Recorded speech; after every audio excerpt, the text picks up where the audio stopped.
Sodium નાઇટ્રેટથી 12 લોકોની હત્યા કરનારા આ ભુવા નવલસિંહ ચાવડાનું મોત નીપજ્યું। અમદાવાદમાં લોકઅપમાં વોમિટ થયા બાદ ભુવો ઢળી પડ્યો અને તેનું મોત થયું છે, જેને સારવાર માટે ખસેડાતા તબીબોએ તેને મૃત જાહેર કર્યો। સરખેજ પોલીસે ભુવા નવલસિંહ ચાવડાની ધરપકડ કરી હતી અને ત્યારે તપાસમાં ચોંકાવનારા ખુલાસાઓ થયા છે। ભુવાએ આર્થિક ફાયદા માટે તાંત્રિક વિધિની આડમાં 12 લોકોની હત્યા કરી હોવાની પોલીસ સામે કબૂલાત કરી હતી। આરોપીઓ તમામ લોકોને સોડિયમ નાઇટ્રેટ આપીને મોતને ઘાટ ઉતાર્યા હોવાનું સામે આવ્યું છે, જેમાં અસલાલીમાં 1, સુરેન્દ્રનગરમાં 3, પડદરી, અંજાર અને વાંકાનેરમાં હત્યા કરી હોવાનું સામે આવ્યું છે। પોતાના જ 3 પરિવારજનોની હત્યા પણ તેણે કરી છે।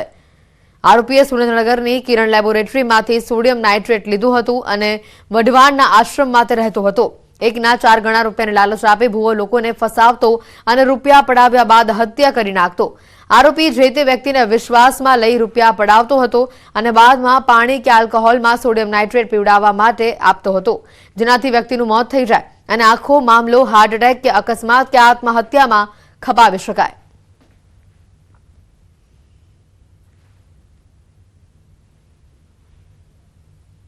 આમાં 7 દિવસની રિમાન્ડ ઉપર હતા।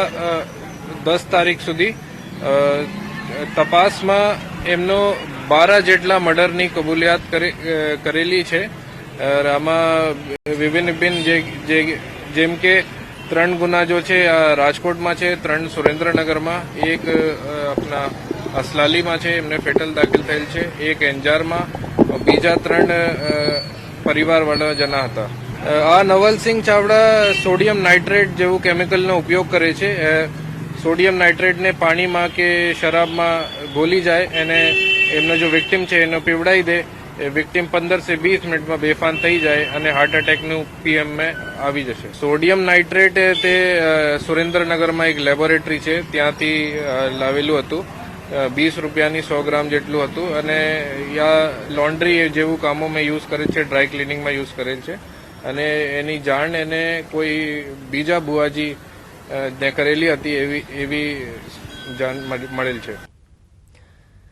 ભાવનગરમાં મહિલા તબીબનો નગ્ન અવસ્થામાં મૃતદેહ મળતા ખળભળાટ મચ્યો છે। ઘોઘા ગામમાં મહિલા ડોક્ટર શીતલ પટેલનો સંદિગ્ધ અવસ્થામાં તેમના રૂમમાંથી મૃતદેહ પોલીસે કબજે કર્યો છે।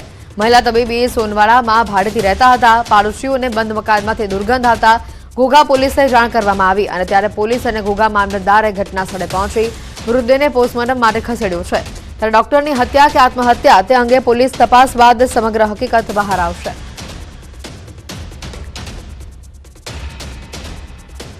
વધુ માહિતી મેળવીશું। ફોનલાઈન પર સંવાદદાતા નીતિન ગોહિલ જોડાઈ ચૂક્યા છે। નીતિન, હાલ બોડીનો કબજો પોલીસે મેળવી લીધો છે, પરંતુ અન્ય તપાસમાં કોઈ વિગતો બહાર આવી છે કે આ હત્યા છે કે આત્મહત્યા? ચોક્કસ વાત કરીએ તો ભાવનગર જિલ્લાના ઘોઘા તાલુકાના એક તબીબ એટલે કે ડોક્ટર જે મહિલા હતા, શીતલ પટેલ નામના મહિલા, તેમના ઘરમાંથી નગ્ન અવસ્થામાં સંદિગ્ધ પરિસ્થિતિમાં છે તે મૃતદેહ મળ્યો હતો। સ્થાનિક લોકોને તેમના ઘરમાંથી દુર્ગંધ આવતા પોલીસને જાણ કરાઈ હતી અને ત્યારબાદ પોલીસ અને મામલતદારનો કાફલો ઘટના સ્થળે પહોંચી અને મહિલાનો મૃતદેહ છે તે કબજે કરીને હાલ છે તે પોસ્ટમોર્ટમ ખાતે મોકલી આપવામાં આવ્યો છે। ત્યારે સ્પષ્ટ સંકેત હજી સામે નથી આવ્યા કે આ મહિલાની હત્યા કરવામાં આવી છે કે તેમણે આત્મહત્યા કરી છે અથવા તો કુદરતી કોઈ કારણોસર તેમનું મોત થયું છે। આ અંગે પોલીસ દ્વારા અત્યારે ઊંડાણમાં તપાસ કરવામાં આવી રહી છે। જી, આભાર નીતિન, માહિતી વધારે।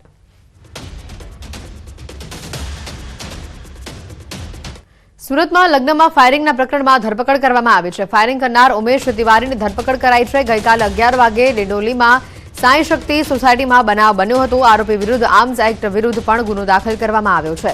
આરોપી રિવોલ્વરનું લાયસન્સ ધરાવે છે। આ બનાવમાં સંતોષ દુબે, વિરેન્દ્ર વિશ્વકર્મા નામના 2 લોકો ઘાયલ થયા છે। ફરિયાદીના મતે રિવોલ્વર સરખું કરવા જતા તે ફાયરિંગ કરી બેઠો, પરંતુ તપાસ કરતા જાણવા મળ્યું છે કે હવામાં તેણે 3 રાઉન્ડ ફાયર કર્યા છે અને તપાસમાં જે પુરાવા મળશે તેના આધારે કાર્યવાહી થશે। હાલમાં જ આરોપીનું હથિયાર લાયસન્સ રદ કરવામાં આવ્યું છે અને ઘટનાનું રિકન્સ્ટ્રક્શન પણ આવનારા દિવસોમાં કરવામાં આવશે। સાથે જ આરોપીના ગુનાહિત ઇતિહાસની પણ તપાસ થશે। આરોપીએ કયા હેતુ માટે લાયસન્સ મેળવ્યું હતું તેની ચકાસણી પણ કરવામાં આવશે। ડિંડોલીમાં લગ્ન પ્રસંગમાં ડીજેના તાલે ફાયરિંગ થતા 2 લોકો ઘાયલ થયા હતા। ડેનિશ કેકના માલિક ઉમેશ તિવારીએ આ ફાયરિંગ કર્યાનો આરોપ છે। સોસાયટીમાં એક ફાયરિંગની ઘટના બની હતી, જે અનુસંધાને પોલીસે તરત જ એફઆઈઆર નોંધી હતી અને તરત જ આરોપીને પોતાના હિરાસતમાં લઈ લીધો છે પોલીસે અને એના ઉપર કાર્યવાહી પણ કરવામાં આવી રહી છે। અત્યારે પોલીસે જે ઘટના બની છે એમાં BNSની કલમ ઉમેરી અને ગુનો દાખલ કર્યો છે. સાથે સાથે આર્મ્સ એક્ટની કલમો પણ ઉમેરવામાં આવી છે.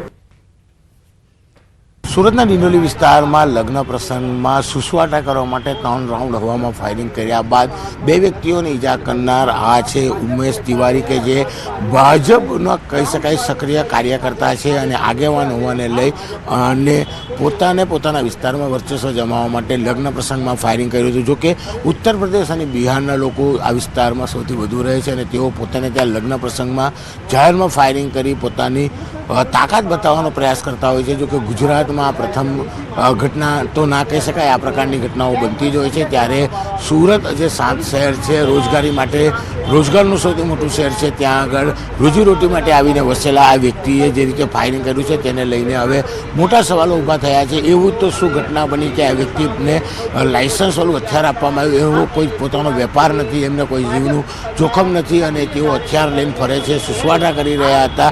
ઘટનામાં ફાયરિંગ થયા બાદ હવે સવાલો ઊભા થયા છે. જોકે પોલીસે હાલ તેની ધરપકડ કરી છે અને તપાસ શરૂ કરી છે કે આ વ્યક્તિ હથિયાર કયા કારણો બતાવીને લીધું છે. જોકે પોલીસે હાલ આ મામલે તપાસનો ધમધમાટ શરૂ કરી અને આરોપી ઉમેશ તિવારીની ધરપકડ કરી છે. પણ જે પ્રકારે ગુજરાતમાં ગુનેગારો જ્યારે કાયદો હાથમાં લે છે ત્યારે તેમને પાઠ બનાવવાનું કામ કરે છે, ત્યારે આ રાજકીય આગેવાનને પાઠ બનાવવા માટે સુરત પોલીસ કયા પ્રકારના એક્શન લે છે તે જોવાનું રહ્યું. કેમેરામેન ભરત બ્રહ્મભટ્ટ સાથે કીર્તેશ પટેલ, ન્યૂઝ 18 ગુજરાતી, સુરત. PMJAYમાં યોજના અંતર્ગત ગેરરીતિ બદલ રાજ્યની 5 હોસ્પિટલને સસ્પેન્ડ કરાઈ છે. ગત અઠવાડિયામાં રાજ્યની કુલ 5 એમ્પ્લેન હોસ્પિટલ અને 2 ડોક્ટરોને યોજના અંતર્ગત સસ્પેન્ડ કરવામાં આવ્યા છે. પાટણની 2, દાહોદની 1, અમદાવાદ અને અરવલ્લીની 1 હોસ્પિટલને સસ્પેન્ડ કરાઈ છે. SAFUએ તજજ્ઞ તબીબોની ટીમ સાથે રાખીને શંકાસ્પદ હોસ્પિટલોની મુલાકાત લીધી હતી. પ્રિયોથ દરમિયાન લેબ રિપોર્ટમાં છેડછાડ, યોજનાની માર્ગદર્શિકાનું ઉલ્લંઘન, BU અને ફાયર સેફટી સર્ટિફિકેટના અભાવ સહિતના કારણોસર હોસ્પિટલને સસ્પેન્ડ કરાઈ છે. 50 લાખ સુધીની પેનલ્ટી અને ક્ષતિઓની પૂરતા ન થાય ત્યાં સુધી યોજનામાંથી સસ્પેન્ડની કાર્યવાહી SAFUની ટીમ હોસ્પિટલના રેકોર્ડની કરી રહી છે ચકાસણી. આ યોજનાની માર્ગદર્શિકાનું ઉલ્લંઘન થશે તો કાર્યવાહી પણ કરવામાં આવશે.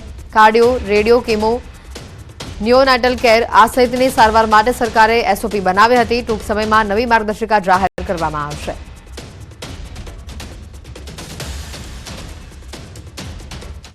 નવસારીમાં જૂથ અથડામણ બાદ પોલીસ એક્શનમાં આવ્યું છે. નવસારી જૂથ વિભાગ મુદ્દે સુરત રેન્જ IG નવસારી જિલ્લાની મુલાકાતે પહોંચ્યા હતા.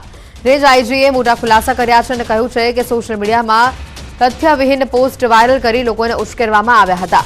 7 લોકો સામે ફરિયાદ નોંધવામાં આવી છે. 4 લોકોની ધરપકડ કરવામાં આવી છે. 3 હજી પણ ફરાર છે. આ 300 લોકોના ટોળા સામે ગેરકાયદેસર મંડળી રચવાના મુદ્દાને લઈને ગુનો નોંધીને કાર્યવાહી શરૂ